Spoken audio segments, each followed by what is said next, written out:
साथियों, स्वागत करते हैं आईएएस वॉरियर्स में। और 17th बीपीएससी का रिजल्ट आया, तब से जो है कई लोग अलग अलग तरह से चीज़ों से परेशान है। कई लोगों का मेंस नहीं हुआ, कई लोगों का जो है कुछ मार्क्स से नहीं हुआ, कई लोगों का तो इक्वल कट ऑफ पे भी नहीं हुआ। तो आज डिटेल में डिस्कस करेंगे कि क्या बीपीएससी में जो है वेटिंग लिस्ट का प्रावधान है, क्या इसमें वेटिंग लिस्ट आ सकता है जिनका भी कुछ नंबर से छूट गया या मेंस बार बार नहीं निकल रहा है, तो क्या आपको करना चाहिए। तो जो लोग भी नए होंगे चैनल को सब्सक्राइब कर लीजिए। टेलीग्राम ग्रुप और चैनल का लिंक होगा डिस्क्रिप्शन में, किसी भी इन्फॉर्मेशन के लिए उसे ज्वाइन कर लीजिएगा। सबसे पहले हम लोग बात करते हैं कि वेटिंग लिस्ट का क्या प्रावधान है कि नहीं बीपीएससी में। तो देखा जाए तो बीपीएससी में वेटिंग लिस्ट का प्रावधान नहीं है। बहुत सारे आयोगों के द्वारा आपको वेटिंग लिस्ट आजकल दिए जा रहे हैं। वेटिंग लिस्ट होता क्या है आप समझ लीजिए। सबसे पहले कि अगर आपके कुछ मार्क्स से चीज़ें रुक जाती है, ठीक है, आप देखिएगा टीआरई में भी एक में वेटिंग लिस्ट आया था, शायद टू में आया था, क्या बीपीएससी नहीं दिया था। तो अगर आपके कुछ मार्क्स से चीज़ें छूट जाती है, ठीक है, तो आप जो है या फिर इक्वल कटअप पे है, कुछ मार्क्स से चीज़ें छूट जाती है, तो आपको सीटें खाली रह जाती है। क्योंकि बहुत सारे कैंडिडेट ऐसे हैं, हमारे भी बैच के बहुत सारे कैंडिडेट ऐसे हैं जो इससे ऊपर अपर लेवल के जॉब में हैं और वो चाह रहे हैं कि इसको ड्रॉप करना, तो वो ज्वाइनिंग नहीं करेंगे। तो इस प्रकार से बहुत सारी सीटें खाली रह जाती है। तो मान के चलिए कि अगर 200 सीटें भी खाली रहती है, ठीक है, तो 200 कैंडिडेट जिनका नहीं हुआ उस हिसाब से देखिएगा तो 40-50 तो ऐसे कैंडिडेट होंगे जिनका इक्वल मार्क्स पे भी नहीं हुआ होगा। और उसके बाद से कुछ कैंडिडेट ऐसे होंगे जिनका 1 नंबर से नहीं हुआ होगा। उसके बाद कुछ कैंडिडेट होंगे जिनका 2 नंबर से नहीं हुआ। इस प्रकार से 4 नंबर 5 नंबर जितने भी हैं, जब कितनी सीटें खाली रहती है उस पर डिपेंड करता है। तो इस पर चाहे तो इस पर रिजल्ट जारी किया जा सकता है, लेकिन जो है इसके लिए सरकार से प्रावधान करना पड़ता है, तब चीज़ें होती है। तो एक सबके लिए पॉजिटिव है, जिनका नहीं हुआ होगा उनके लिए भी पॉजिटिव है कि भाई एक रिजल्ट हो जाएगा, अपना समय बर्बाद नहीं करना पड़ेगा आगे। और बीपीएससी के लिए भी या फिर सरकार के लिए भी ठीक इसलिए रहता है, फिर से उतनी सीटों पे बहाली फिर आएगी, ऐड किया जाएगा, उस पर काम एग्ज़ाम कराया जाएगा, सीटें खाली रह जाएगी, उतनी सीटों की उनकी ज़रूरत थी, उतने अधिकारी की ज़रूरत थी, वो खाली रहेगा। उससे अच्छा है कि इससे उनको फील हो जाएगा और सीटें फील कर दी जाएंगी। और ऐसा थोड़ा है कि आपको बिना पढ़े लिखे मिल रहा है, आपको जो सेलेक्ट हुए हैं उनमें और उनमें बिल्कुल डिफरेंस नहीं है। थोड़ा सा लक लेबर चांस होता है, जिसके कारण जो है 2-4 नंबर से 5-10 नंबर से इनका रुक जाता है और किन्हीं का काफ़ी अच्छा अगर चीज़ें रहती है तो काफ़ी ऊपर चले जाते हैं, ठीक है। तो यहाँ पर जो है उन कैंडिडेट और उन कैंडिडेट में कोई डिफरेंस नहीं है। आप कमेंट बॉक्स में ज़रूर हम हमारे इस राय पे अपना प्रतिक्रिया दीजिएगा और ज़रूर ये भी बताइएगा वेटिंग लिस्ट का क्या प्रावधान हमको करना बीपीएससी के थ्रू आना चाहिए कि नहीं आना चाहिए।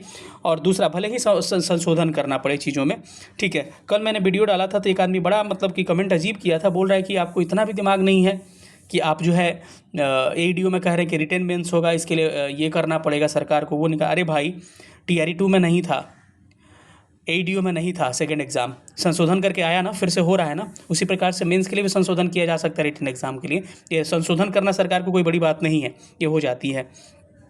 तो जिनका भी अगर कुछ नंबर से छूट गया, आप देखिए आपके हाथ में क्या है, आपके 2-3 ऑप्शंस आपके होंगे, या तो आपके मेंस नहीं हुए होंगे या फिर कुछ नंबर से आप इक्वल मार्क्स छूट गए होंगे। तो अभी तो 71 दे के आए होंगे आप, तो उसका उम्मीद करिए। लेकिन सब कुछ उम्मीद ठीक है, लेकिन उसको बिल्कुल साइड कर दीजिए। अभी समझिए कि 71 हम नहीं दिए हैं, इसको साइड कर दीजिए। अभी आपको टोटली फोकस करना है किस पे, 72nd पे, या फिर आपका नहीं हुआ या फिर जो भी है, या फिर नए लोग भी जो प्रीलिम्स की तैयारी कर रहे हैं। आप देखिए मेंस में बड़ा इक्वल मार्क्स पे भी लोग छूट जा रहे हैं, यानी समझिए कितना कंपटीशन है। तो पीटी तो आपका ठीक है, लेके चलिए, लेकिन आपको पता है पीटी थोड़ा सा डिले हो रहा है, अक्टूबर नवंबर में सुनने में आ रहा है कि जाएगा पीटी, ठीक है। तो उस दौरान आपको मेंस में आपको थोड़ा सा फोकस करना चाहिए। और अपनी प्रतिक्रिया आपको जरूर हमको कमेंट बॉक्स में अपना देना है कि क्या वेटिंग लिस्ट जारी करना चाहिए कि नहीं करना चाहिए। और आप लोग भी चाहें तो आयोग को मेल कर सकते हैं कि इस पे वेटिंग लिस्ट जारी किया जा सकता है, ठीक है। हालांकि यूपी पीसीएस में बहुत सारे लोगों का हो गया, तो कई लोग बोले थे कि वहाँ भी सिलेक्ट हो गए, यहाँ भी सीट खा रहे हैं, लेकिन देखिए उनकी गलती नहीं है। वो लोग हमसे खुद बोले थे कि सर हम मेल कर दें, या फिर हम भी बोले थे कि मेल कर दीजिए, और आयोग को मेल किया भी गया, लेकिन इस पर सुनवाई नहीं किया गया। क्योंकि जब आपको बीपीएससी का इंटरव्यू चल रहा था उस दौरान यूपी पीसीएस का फाइनल रिजल्ट नहीं आया था। तो बिना फाइनल रिजल्ट आए हुए कैसे कह सकते हैं कि किसी एग्ज़ाम को आप इंटरव्यू को छोड़ दीजिएगा। तो उसी कारण बस, लेकिन वहाँ भी कंसीडर नहीं किया गया। अगर वहाँ भी कंसीडर कर लिया गया होता तो कुछ सीटें जो होती ऐसे आपको दूसरे को मिल गई होती यहाँ पर, ठीक है। तो जो हुआ सो हुआ। अब आगे जो है वेटिंग लिस्ट का प्रावधान अगर हो जाता है तो काफ़ी बेनिफिट होगा। और आपको कमेंट बॉक्स में ज़रूर बताना चाहिए कि जो भी बाउंड्री नंबर पे छूटे हुए हैं उनका जो है कम से कम वेटिंग लिस्ट आता है तो रिजल्ट आपको हो जाएगा, ठीक है। तो आप कमेंट बॉक्स देखिए, ये सब प्रावधान तो है नहीं, लेकिन कोशिश इंसान कर सकता है कि अगर ऐसी चीज़ें मिल जा रही है तो बहुत बड़ी बात है। क्योंकि एसएससी वगैरह में या फिर बहुत सारे आयोग जो है यूपीएससी में भी हमको लग रहा है एक बार किया गया था। तो इस तरह से चीज़ें जो होंगी, या दूसरा पोस्ट दे दिया जाता है, तो इस तरह की चीज़ें जो होंगी आपको आप कर सकते हैं, ठीक है। तो अपना कमेंट में ज़रूर अपना प्रतिक्रिया दीजिएगा। और लेकिन आप ध्यान दीजिएगा अभी 72nd जो है टल गया है, और इस पर अच्छे से फोकस करिए, ठीक है। और आपको अभी मेंस वगैरह पे आपको ध्यान देना चाहिए। अगर आप मेंस की तरफ रुख करना चाहते हैं तो हम लोग भी एक बैच लॉन्च किया जिसमें एडमिशन का आज 2000 फ़ी पे आखिरी तिथि है 25 जुलाई।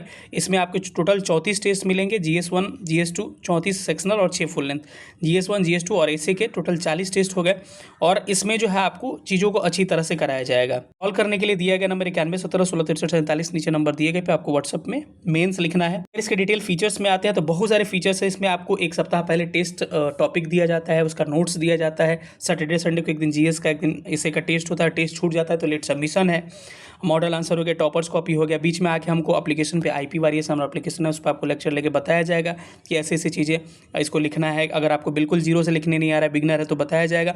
टॉपर्स कॉपी उसके बाद से आप देखिएगा तो मॉडल आंसर हो गया, रैंक लिस्ट हो गया, सब कुछ आपको प्रोवाइड यहाँ कराया जाएगा। इवन कि आपको इससे का भी नोट्स प्रोवाइड किया जाएगा, GS का तो होगा ही। अगर आप इनरोल करना चाहते हैं तो आप 9117166347 पे हमें व्हाट्सअप करके इस नंबर पे मेंस लिखिएगा, आप उसके बाद इनरोल कर सकते हैं।